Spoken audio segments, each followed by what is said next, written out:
舒畅。巨物永远是男人的梦想。每次看到欧美爱情动作片时，火力军都暗自希望下辈子投胎最好能到这些国家，那是真他喵大，谁不羡慕呀？都是灵长类高级生物的东西，为啥差距那么大？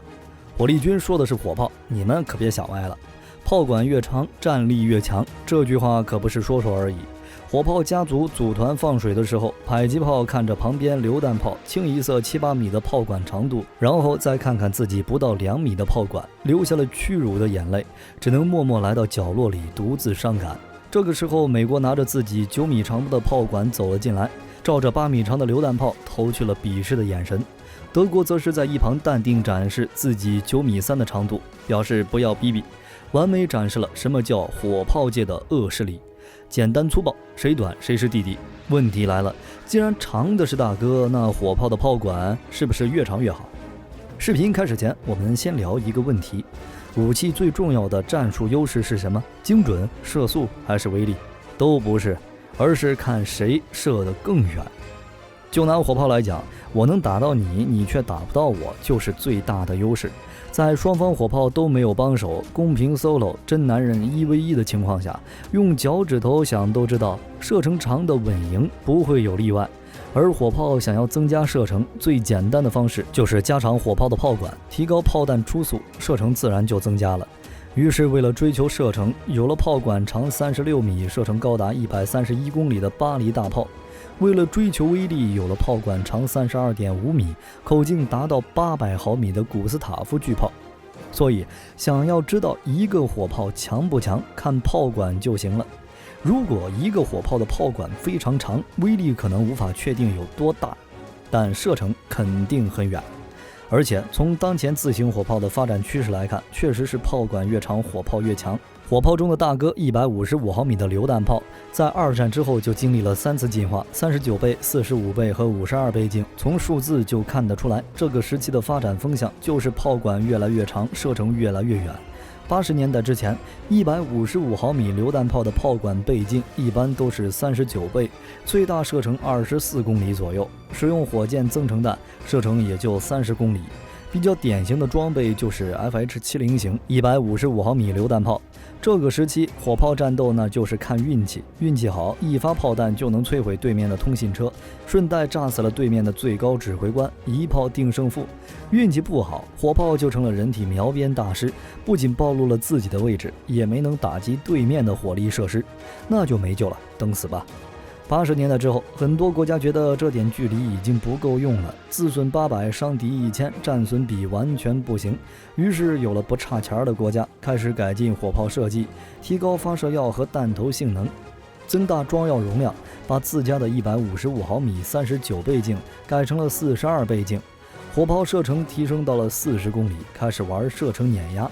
比较典型的装备就是 GC45 型155毫米榴弹炮。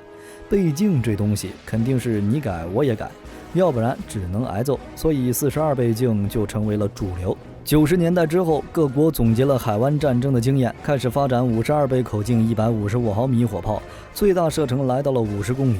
最典型的装备就是德国莱茵金属公司的 PZH2000 型自行榴弹炮。52倍镜带来的问题是火炮太重了，根本跑不快。怎么办？简单，使用高强度的复合材料装甲或减小炮塔结构等方法，减轻武器系统的重量。机动性不行，没关系，我们提供包接包送，通过 C130、C17 运输机进行远距离兵力投送。机动能力、防护能力和战场生存能力都比之前更强。52倍镜的火炮诞生之后，就将自己的前辈39倍、45倍镜的火炮给干倒了。现在的火炮基本上都是52倍镜的颜色，只是155毫米火炮的倍镜已经停在52这个数字20年了。新一轮的火炮倍镜革命到现在还没有苗头。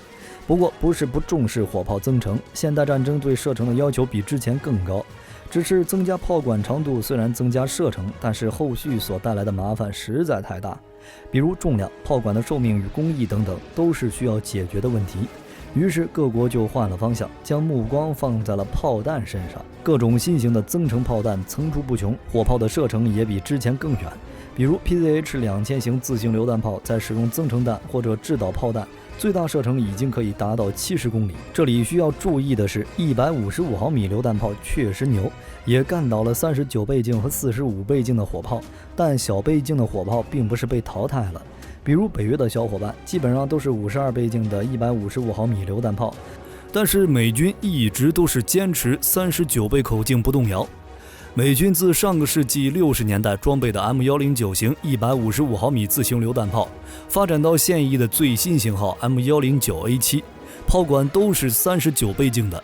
牵引型的 M777 型榴弹炮也一样。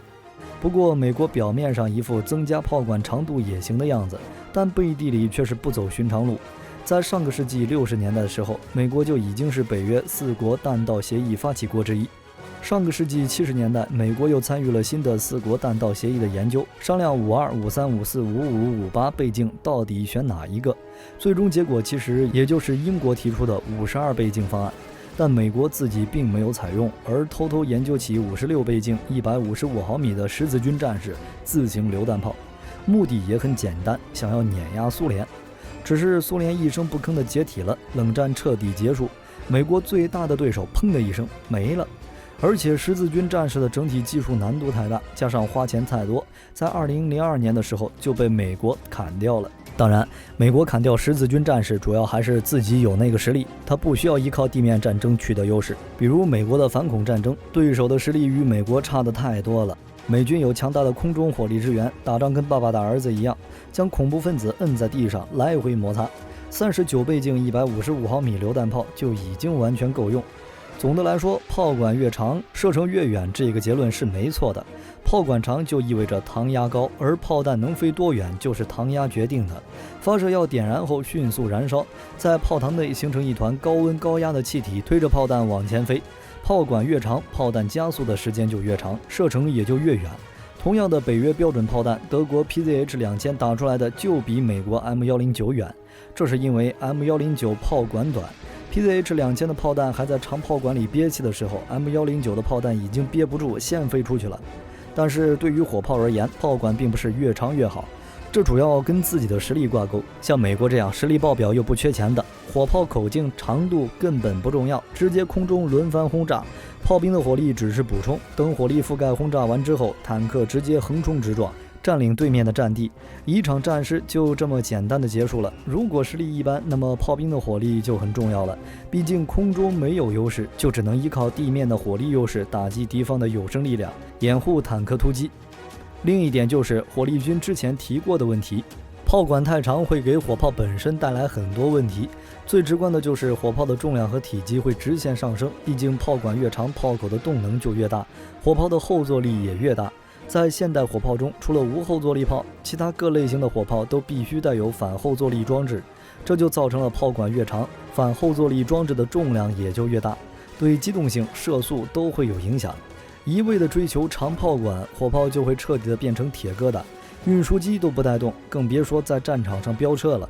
所以一般情况下，火炮的设计人员都会考虑重量、后坐力、安全系统等，来考虑如何设计火炮炮管的长度和发射药的多少。而炮管的长度增加后，加工工艺就会更难，精度也会变差，成本也会变高。目前火炮炮管的加工，特别是长炮管，也只有几个军事强国掌握。越长的炮管加工难度越高，而且长度越长，炮管内膛的直线度和同轴度就越难保证。如果内膛直线度保证不了，就可能出现炸膛，都不用别人动手，自己送自己见上帝。除了这些，炮管越长，寿命也就越少。炮管变长，药室容积就会变大。比如155毫米的榴弹炮，炮管从39倍镜到45倍镜到52倍镜的药室容积，分别就是 18.85 升、22.9 升、23.5升。药室容积越大，膛压也就越高，炮管的寿命也越低。比如之前地面压制火炮寿命一般都在3000发以上，二战期间苏制某型122毫米榴弹炮甚至达到1万发。可是高膛压火炮的寿命很少超过1000发，有些甚至只有数百发。就算是降低火药燃烧的温度、加护膛剂、内膛镀铬等方式来增加炮管的寿命，但高膛压的炮管依旧不如低膛压炮管的寿命，这点不可避免。所以对于火炮而言，炮管的长度还要与配套的弹药相匹配。最理想的状态就是弹丸出膛的那一瞬间，发射药正好已经完全燃烧。火炮短炮管匹配燃料快的发射药，避免弹丸出膛后发射药还没有完全燃烧，导致在膛口周围爆炸。长炮管就要匹配较多或者燃烧速度相对较慢的发射药，保证弹丸在出膛前都能获得加速。要是在弹丸出膛前发射药就已经燃烧殆尽，甚至开始冷却，那加长炮管就没什么意义了。而且从理论方面来讲，弹丸的速度不可能无限增加，它有一个极限。传统火炮的弹丸是靠高温高压高速的火药气体将其推出炮管的。如果有一节很长的炮管，弹丸不断加速，直到火药气体的速度一致，那么弹丸就不会再加速，这就是弹丸速度的一个极限值。所以炮管不可能做到很长。那么在现代战场还有没有必要继续加长炮管？想要明白这个问题，就要先知道火炮的作用以及克星。火炮的作用简单来讲就是对敌方进行火力覆盖，就算打不死你也要吓死你。火炮的高爆杀伤弹爆炸时，除了产生造成直接杀伤的破片和冲击波以外，还有强烈的声波、震动和爆炸扬起的泥土。被炮击时，即便没有被破片逮到重甲，在阵地上的人员的鼓膜和肺腑也要接受这些软杀伤的洗礼。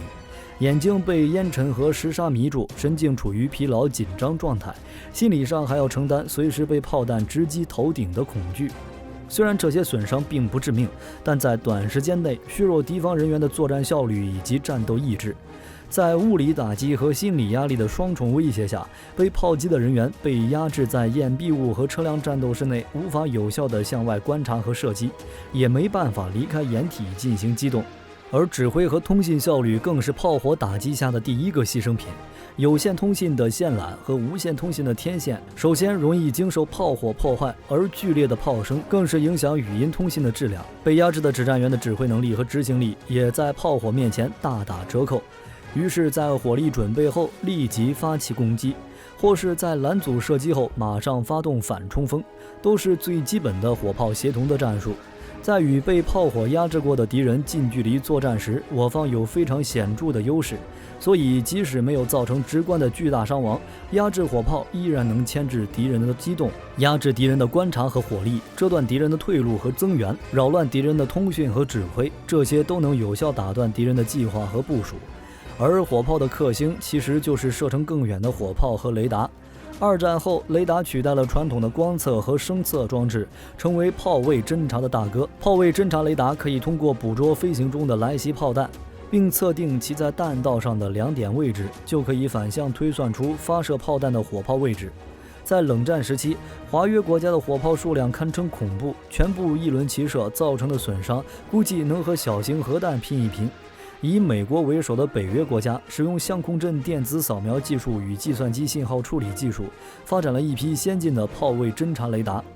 美国的 ANTPQ-36 和 ANTPQ-37 火力发现者，德国、法国和英国联合研制的科布拉以及瑞典的阿瑟等，这些雷达的侦察距离很远，能达到数十公里甚至上百公里。在对方炮弹还未落地时，就能测出火炮的位置，还可以同时测定数十个目标的位置，机动性好，能跟上机械化部队的推进速度。所以射程越远，火炮也就越安全。在对方雷达的探测范围之外偷偷开炮，炮弹被拦了无所谓，火炮自己安全就行。所以火炮的射程在未来一定是越来越远。比如美国研制的超长炮管 XM1299 型自行榴弹炮系统，58倍口径的 XM907 型155毫米榴弹炮，在发射 XM1113 火箭增程炮弹时，最大射程70公里；发射 XM1155 火箭增程滑翔末制导炮弹时，最大射程高达100公里。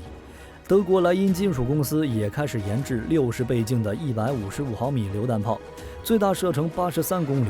如果使用增程弹，轻松破百。在60倍镜的火炮面前，世界绝大部分155毫米火炮都是弟弟。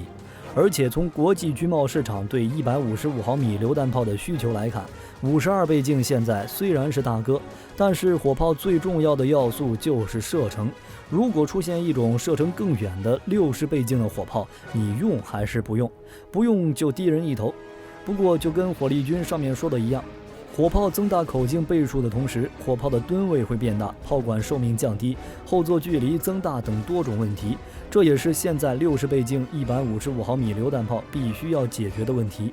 德军装备的 PZH-2000型自行榴弹炮的战斗权重已达55吨左右，如果采用60倍镜155毫米榴弹炮，战斗权重将进一步上涨，这将导致新型火炮的机动性大大降低。